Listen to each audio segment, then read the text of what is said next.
It's Dr. K from your MED 543 class. And our discussion board this week requires a video based on the reading required from Valdez and Reed. I carefully went through the prompt to make sure that I hit every point required in the assignment. So, Valdez and Reed 2020 emphasize that a curriculum grounded in constructivist principles must be intentionally aligned with 6 interconnected elements: purpose, content, learner, instructional resources, instructional processes, and assessments/evaluations. These dynamic elements must be reconsidered when transitioning from a traditional in-person instruction to online modalities. Both asynchronous and synchronous formats present unique advantages and challenges that impact the realization of a constructivist learning environment. In a constructivist framework, the curriculum's purpose centers on fostering deep understanding, critical thinking, and learner autonomy. Fosnot 2013. Transitioning to an online environment does not inherently change this purpose, but it does require more deliberate scaffolding to ensure learners construct meaning in potentially less interactive spaces.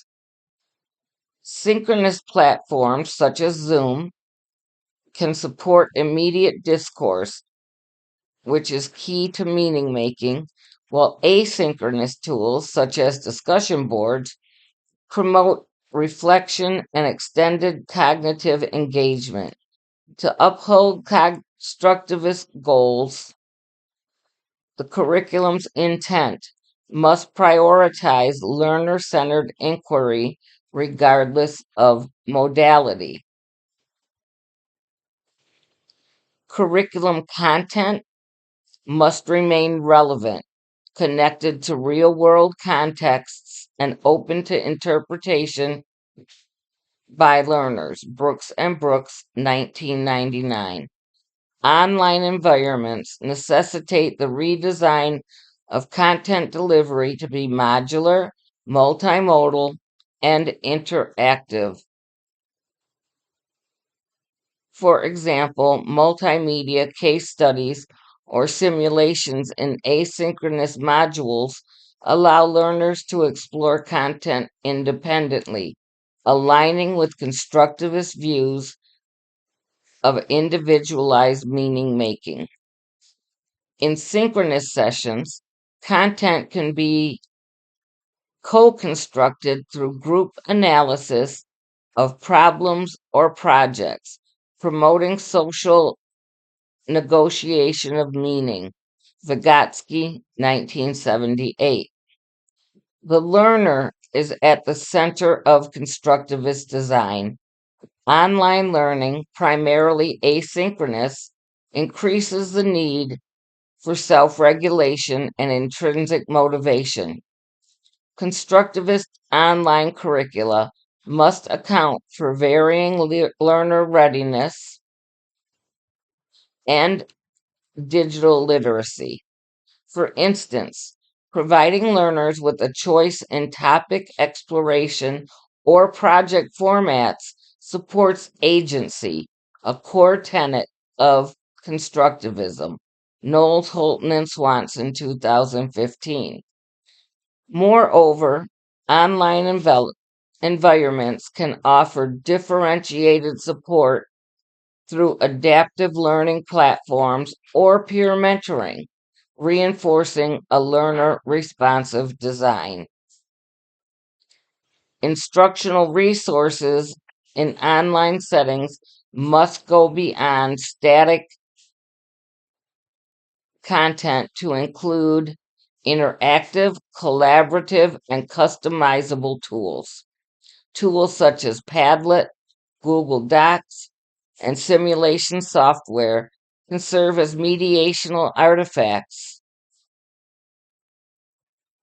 that support constructivist learning. Joe Nasson, 1999. The selection of resources must encourage exploration, reflection, and knowledge construction rather than passive consumption. In both synchronous and asynchronous contexts, resource diversity ensures accessibility and accommodates multiple learning preferences. Instructional processes in constructivist pedagogy rely on active, social, and contextualized learning. Online environments require careful design of these processes to preserve the social interaction fundamental to knowledge construction. Doolittle and Camp, 1999.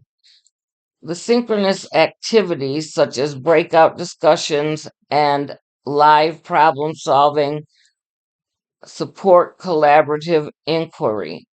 Asynchronously, processes can be supported through peer feedback, loops, wikis, and project based learning platforms.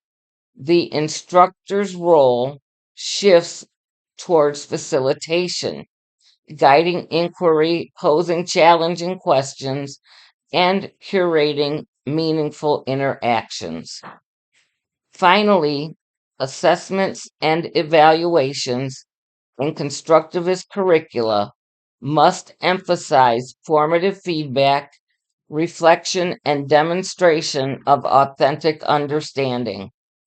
Online environments allow for diverse assessment strategies, including digital portfolios, video feedback, well, synchronous, oh, video feedback, I'm sorry, video presentations, and peer reviewed assignments. Asynchronous tools enable iterative feedback, while synchronous formats support immediate clarification and dialogue. Emphasis should be placed on assessment for learning rather than assessment of learning.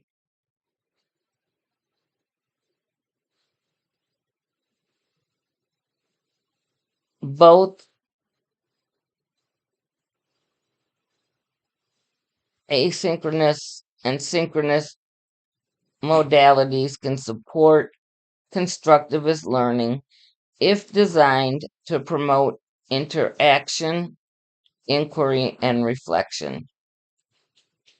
Maintaining constructivist integrity in an online shift requires a holistic reevaluation of each curricular component.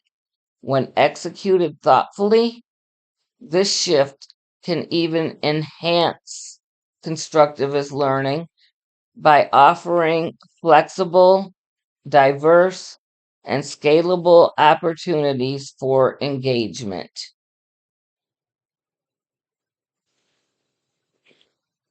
So that's it. I will post my references and the link to this video on the discussion board. Thank you.